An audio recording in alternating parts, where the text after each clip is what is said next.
Hey there, YouTubers!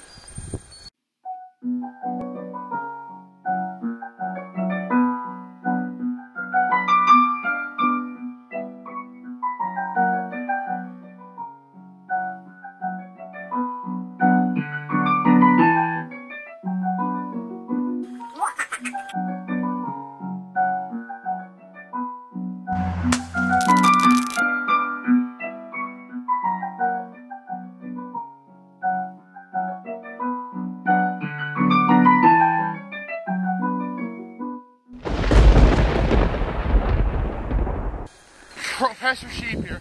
Welcome to another physics video. Today we're talking about one of these things. Now if you're a kid, about 5 or 6 in 2017, in 10 years you probably won't even know what these things are because they're being taken away because they're too dangerous. Today I'm going to talk about what makes them dangerous along with all the fun you can have with the merry-go-round. So what makes a merry-go-round dangerous? Well, you know that feeling you get when you're on the edge of this thing and it wants to just throw you off? Not force, but that's called centripetal acceleration. Now, centripetal acceleration can be calculated with the radius and the velocity at which the merry-go-round spins. But before I get into the math, let's go to my board to show you what I'm talking about. So here we are, back in the lab. Oh, it is so nice and warm in here. Now, as I stated, centripetal acceleration, which is AC, is that feeling you get of trying to be thrown off a merry-go-round. Now, I told you, how can you calculate that? Well, here's how. So MGR1 is the merry-go-round at the park we were just at that you just saw in our introduction.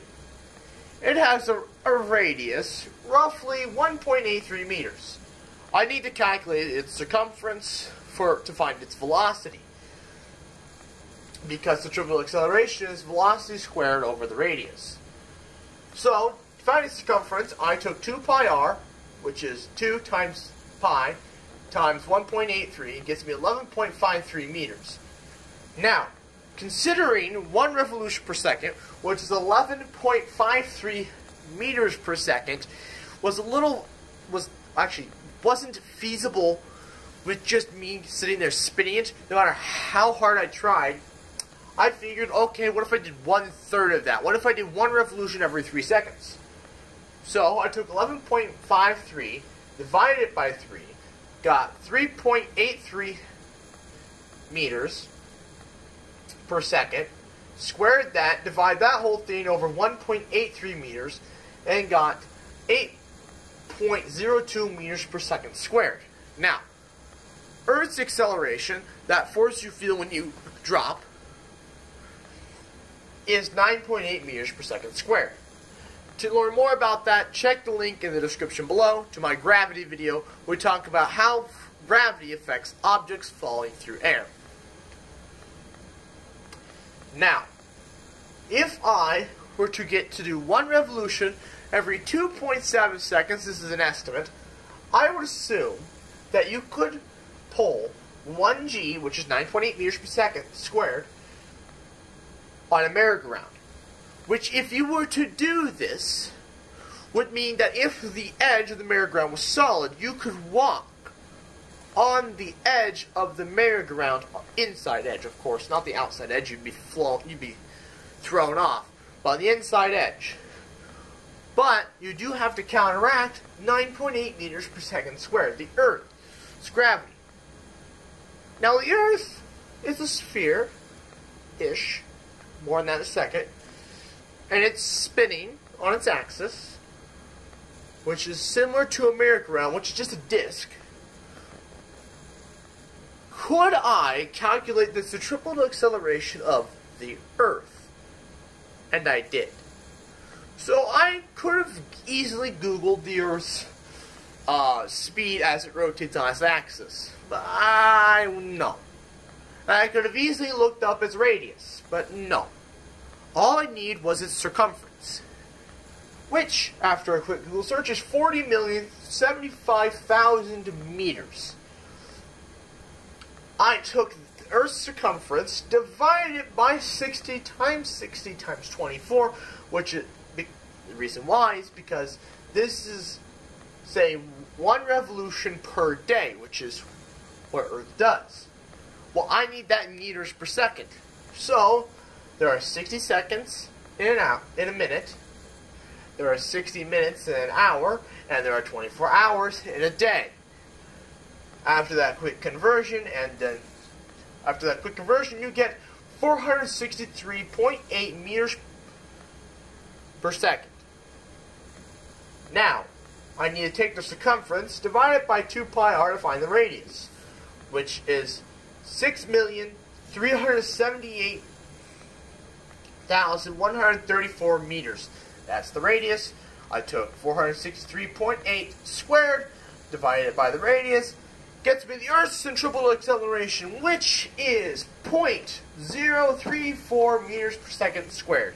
Now, this number up here, which is Earth's acceleration due to gravity, does take into account this. Now, this is very negligible and changes over the Earth's surface. You may be thinking, well, yeah, because the Earth isn't consistent because of mountains and hills.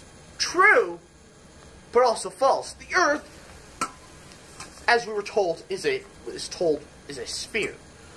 But upon further examination, the radius at the equator is larger than the radius at the North or South Pole. Well, if it's a sphere, shouldn't it be the same? And they were at sea level. So what's the deal? Well, Earth's been spinning at this speed for a long, long time. And the Earth on the inside is kind of molten, to say the least. And the Earth's very massive, it's a very large mass. And that's spinning all the time, day in, day out, for millions, billions of years. Eventually, it's going to squish. It's going to squish the Earth. Because that is fast. Like, that is really fast. It's not as fast as the Earth going around the Sun, by any means. But it's still fast.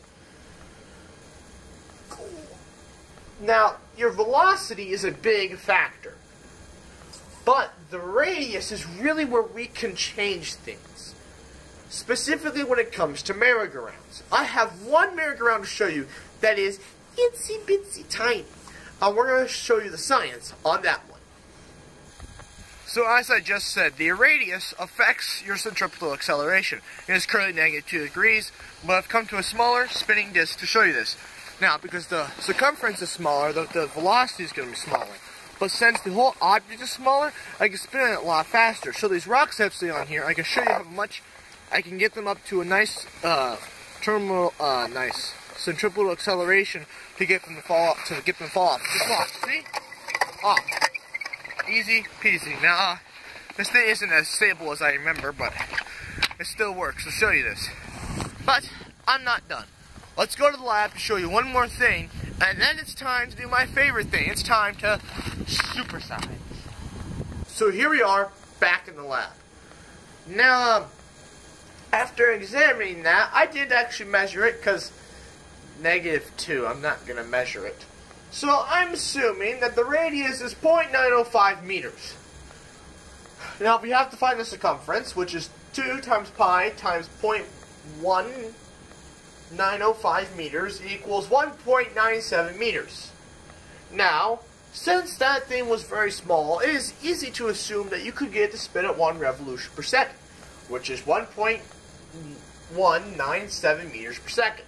Square that, divide it by the radius at 0.1905 meters, you get 7.52 meters per second squared. Now, if you remember from earlier, the acceleration due to gravity is 9.8 meters per second squared.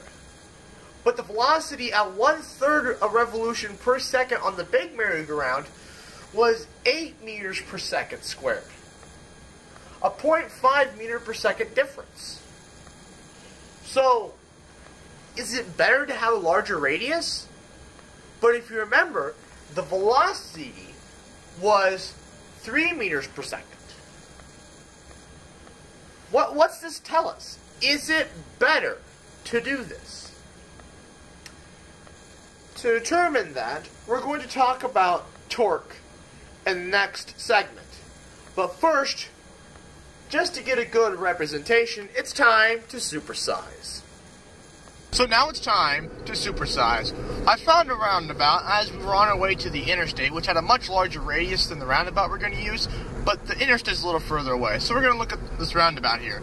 As we go to view the roundabout, I have this ribbon here. The ribbon should be able to demonstrate centrifugal acceleration. So if I hit the accelerator here, as we go around the very slick roundabout, the ribbon is pulling. This shows that centrifugal acceleration is pulling on the ribbon as we're going around that 25 miles per hour, which was about 40 kilometers per hour. Now let's go to the board to calculate exactly what our centrifugal acceleration was. We're back in the lab. So let's analyze our roundabout.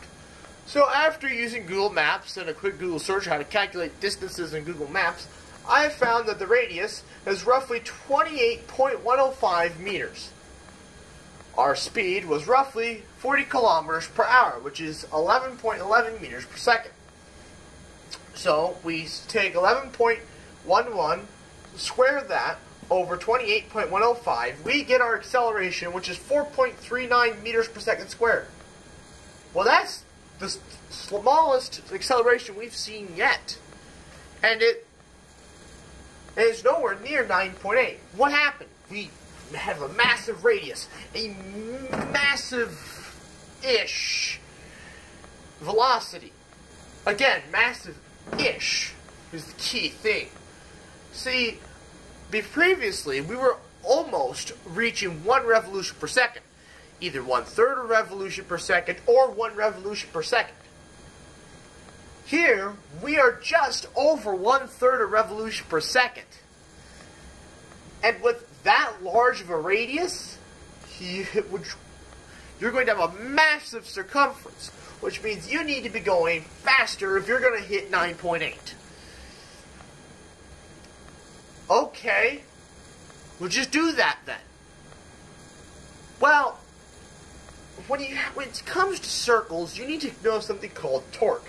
Torque is the force needed to get something to spin. Torque is calculated by T, torque, equals I times alpha times the sine of theta. Now that all probably sound like gibberish, and if it didn't, congrats.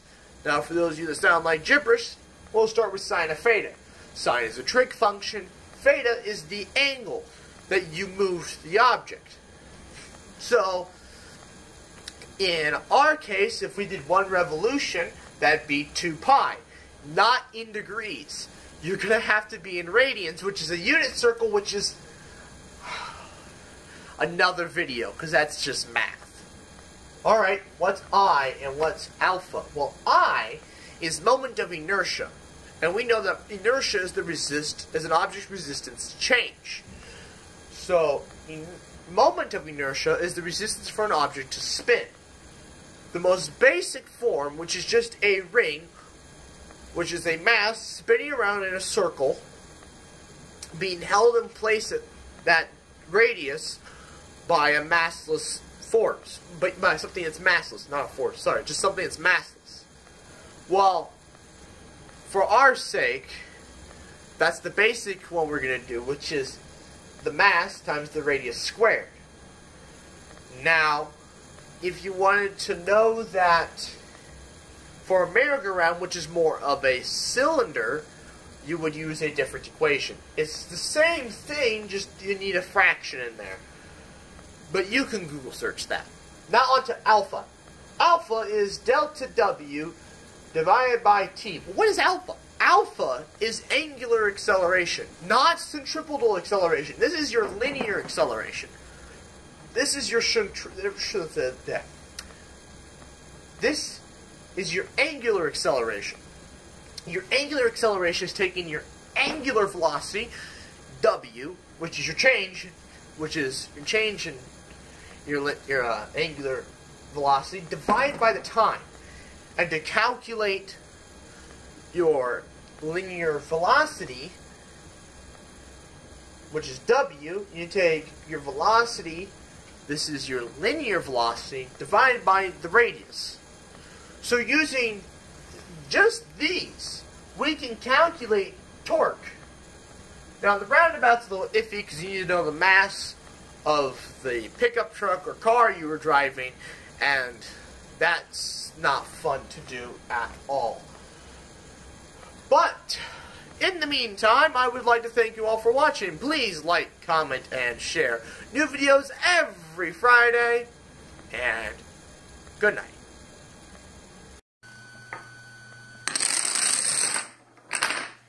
Seriously? You're gonna knock it over prematurely, and you can't even do it right. Oh, you're filming that. Probably should cut that out. But hey, if you like the physics video just watched, and you want to see more, check the link in the description below. And while you're there, hit subscribe. This is a mess. Oh, I'll just finish it.